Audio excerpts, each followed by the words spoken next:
नमस्कार, मैं हूं आपके साथ मनोज गौड़ और आप देख रहे हैं के न्यूज इंडिया। और इस वक्त की बड़ी खबर लखनऊ से आ रही है। निकाय चुनाव से जुड़ी हुई बड़ी खबर इस वक्त लखनऊ से आ रही है। आपको पिछड़ा वर्ग आयोग ने रिपोर्ट सौंपी है। बड़ी खबर लखनऊ से आ रही है।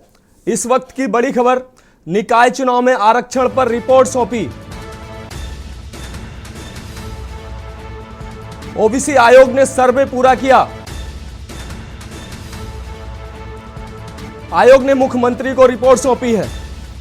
ओबीसी आयोग ने मुख्यमंत्री को रिपोर्ट सौंपी है। निकाय चुनाव में आरक्षण पर रिपोर्ट सौंपी है ओबीसी आयोग ने। आपको बता दें, ओबीसी आयोग ने सर्वे पूरा किया है और रिपोर्ट मुख्यमंत्री को सौंपी है। रिपोर्ट जमा होने के बाद आगे की प्रक्रिया होगी आरंभ।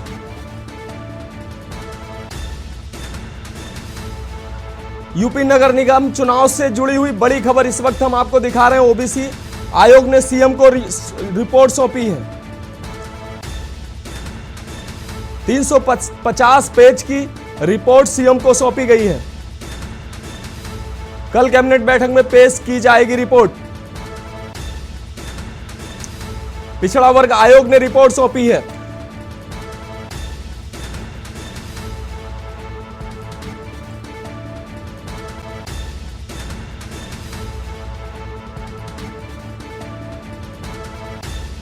और इसी खबर पे हमारे साथ एग्जीक्यूटिव एडिटर प्रदीप विश्वकर्मा हमारे साथ जुड़े हुए हैं। जी प्रदीप जी, ओबीसी आयोग ने सर्वे पूरा कर रिपोर्ट मुख्यमंत्री को सौंपी है। क्या क्या अपडेट है इस पर?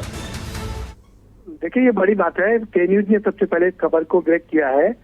मुख्यमंत्री ने निकाय चुनाव को लेकर के एक पिछड़ा वर्ग आयोग बनाया था।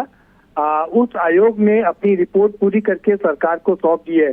इसका बहुत बेसब्री से इंतजार था लोगों को, क्योंकि इसकी वजह से लोकल बॉडीज के जो स्थानीय निकाय के चुनाव हैं वो रुके हुए थे। और अब जब चूंकि रिपोर्ट सौंप दी गई है तो कभी भी चुनाव का ऐलान किया जा सकता है। अब देखना होगा चुनाव आयोग कब इस पर अपना निर्णय सुनाता है। लेकिन जो उनकी फॉर्मेलिटीज थी वो उनकी फॉर्मेलिटी पूरी हो गई है। और अच्छी बात यह है कि जो पिछड़े वर्ग का इसमें क्राइटेरिया था कि उनको कितनी सीटें मिलेंगी, कौन कौन सी सीटें मिलेंगी, उस पर भी मुहर लग गई है। तो जो पिछड़े वर्ग को लुभाने की भारतीय जनता पार्टी की कवायद है वो भी पूरी हो गई है। विपक्ष जो सवाल खड़े कर रहा था उन सवालों को भी कुंद कर दिया गया है, क्योंकि विपक्ष आरोप लगा रहा था कि भारतीय जनता पार्टी और उत्तर प्रदेश की सरकार पिछड़ों के साथ ठगी कर रही है, उनको उनका आरक्षण नहीं देना चाहती है। यही कारण है कि बिना सोचे समझे चुनाव में गए और जिस पर हाईकोर्ट ने रोक लगा दी। मनोज, मैं थोड़ा पीछे ले जाना चाहता हूं अपने दर्शकों को कि चुनाव आयोग ने चुनाव का ऐलान कर दिया था, लेकिन हाईकोर्ट ने उस पर यह कहते हुए रोक लगा दी थी कि इसमें जो पिछड़े वर्ग को सीटें रिजर्व की गई हैं वो सीटें कानूनन उसमें सही नहीं है। और इसलिए ये चुनाव अगर कराए जाने हैं तो चुनाव को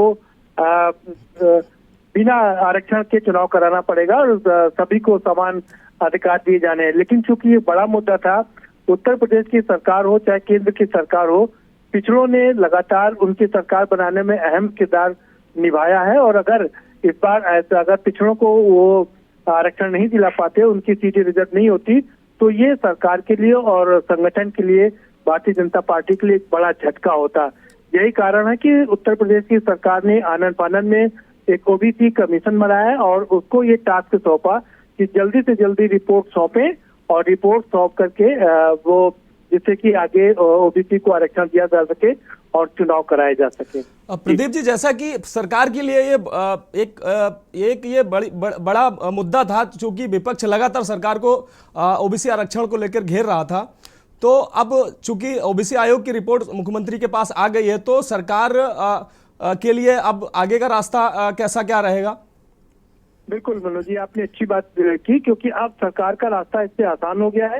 विपक्ष जो सवाल खड़े कर रहा था कि भारतीय जनता पार्टी की सरकार की मंशा नहीं है कि वो पिछड़ों को रिजर्वेशन दे, वो लगातार जो आरक्षण है उस पर कुठाराघात कर रही है। लेकिन इस आयोग ने जो रिपोर्ट सौंपी है, सरकार ने जो आयोग बनाया था उसकी वजह से जो विपक्ष का को एक मुद्दा लगा था उनके हाथ में, वो मुद्दा पूरी तरीके से खत्म हो गया है। अब भारतीय जनता पार्टी बिल्कुल सामने जाकर के कह सकती है कि उसने पिछड़ों का जो हक था उसको बरकरार रखा है।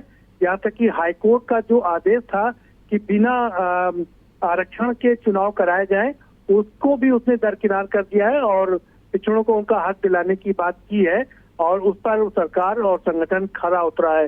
तो इस लिहाज से अब भारतीय जनता पार्टी जो सबके सामने जाएगी, खासकर पिछड़ों के सामने जाकर के कह सकती है, दावा कर सकती है कि उसने उनके आरक्षण पर आंच नहीं आने दी है और बाकायदा एक आयोग बना करके उस कमी को पूरा किया गया जिस पर हाईकोर्ट ने ऐतराज जताया था और उसके बाद में अब उनको हक भी दिलाया जा रहा है।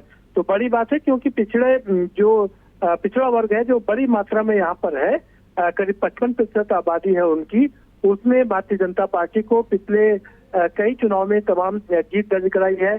चाहे 2014 का लोकसभा का चुनाव हो, 2017 का विधानसभा का चुनाव हो, 2019 का लोकसभा का चुनाव हो, केंद्र में डबल सरकार बनाई है इन लोगों ने और उसके बाद में 2022 में भी उत्तर प्रदेश में सरकार को रिपीट करके एक बड़ा संदेश दिया है।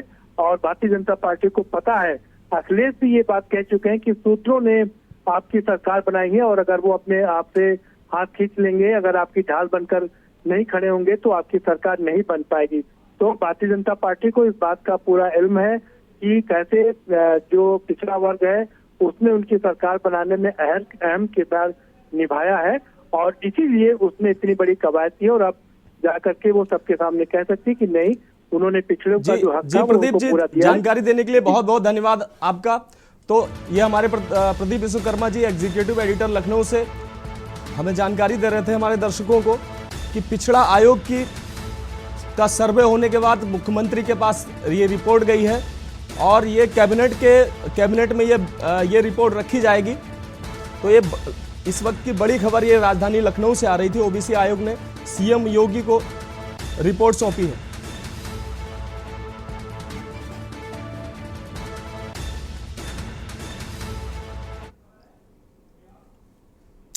अगली बड़ी खबर मध्य प्रदेश के गुना से आ रही है।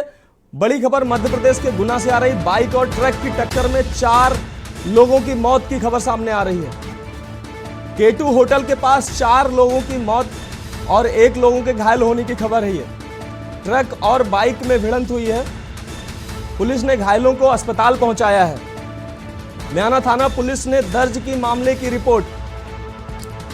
गुना से इस वक्त की बड़ी खबर आपको बता रहे, बाइक और ट्रक की टक्कर में 4 लोगों की मौत की खबर आ रही। और इसी खबर पे हमारे साथ राहुल बैरागी, हमारे संवाददाता गुना से जुड़ गए हैं। जी राहुल, ये दुर्घटना कैसे हुई और क्या है अपडेट आपके पास?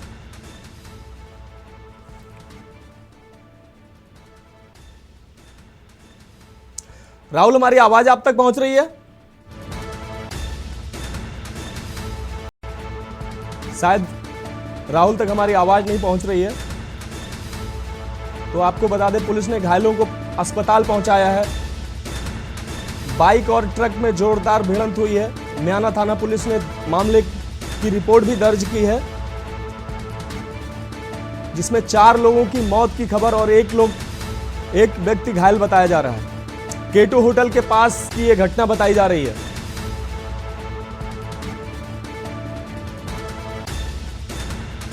गुना से यह खबर हम आपको दिखा रहे हैं। ट्रक और बाइक की जोरदार भिड़ंत हुई है, जिसमें 4 लोगों की मौके पर मौत की खबर आ रही है, जबकि एक व्यक्ति घायल बताया जा रहा है।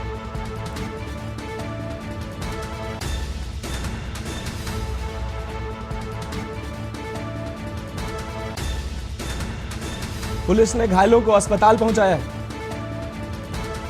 और हमारे संवाददाता राहुल बैरागी एक बार फिर से हमारे साथ जुड़ गए हैं। जी राहुल, ये दुर्घटना कैसे हुई और क्या अपडेट है आपके पास? जी, मैं बताना चाहूंगा कि 4 राहगीर एक बाइक पर बैठकर सवार होकर रास्ते से गुजर रहे थे, तभी अचानक में एक ट्रक साइड में खड़ा था। जैसे ही बाइक की लाइट धीमी दिखी और स्पीड में बाइक होने के कारण ट्रक और बाइक की टक्कर हो गई, जिसमें मौके पर ही 4 की मौत हो गई है। वहीं मैं बताना चाहूंगा आपको, K2 होटल के पास में पूरा मामला बताया जा रहा है। वहां पर K2 होटल के पास में एक्सीडेंट हुआ, जहां पर 4 की मौत हुई और 1 घायल है। वहीं म्यांमार थाना पुलिस मौके पर पहुंची और घायलों को जिला अस्पताल पहुंचाया गया है। जी और राहुल, ये जो व्यक्ति घायल है, इसकी हालत कैसी है? ये खतरे से बाहर है या अभी तक ये खतरा टला नहीं है?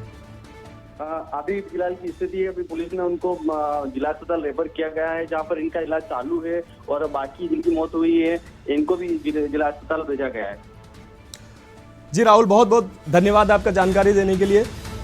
तो आपको गुना से एक खबर दिखा रहे हैं, जहां बाइक और ट्रक में जोरदार भिड़ंत हुई है, जिसमें 4 लोगों की मौत की खबर है और 1 व्यक्ति के घायल होने की खबर है।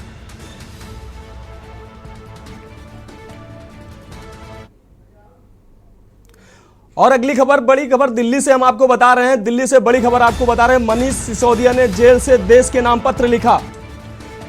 देश की राजधानी दिल्ली से बड़ी खबर, बीजेपी लोगों को जेल में डालने की राजनीति कर रही है।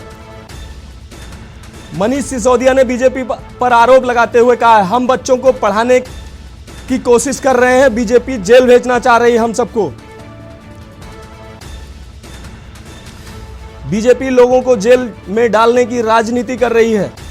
मनीष सिसोदिया ने बीजेपी पर जोरदार हमला बोला। देश के नाम पत्र में तमाम बातों का जिक्र करते हुए मनीष सिसोदिया ने लिखा है, जेल भेजना चाहती है बीजेपी, बच्चों को पढ़ाना मुश्किल हो गया है। राष्ट्र शिक्षा से आगे बढ़ेगा, जेल भेजने से नहीं, ऐसा मनीष सिसोदिया का कहना है। मनीष सिसोदिया ने जेल से देश के नाम पत्र लिखा है, बीजेपी लोगों को जेल में डालने की राजनीति कर रही है, ऐसा पत्र में मनीष सिसोदिया ने लिखा है। हम बच्चों को पढ़ाने की राजनीति कर रहे हैं,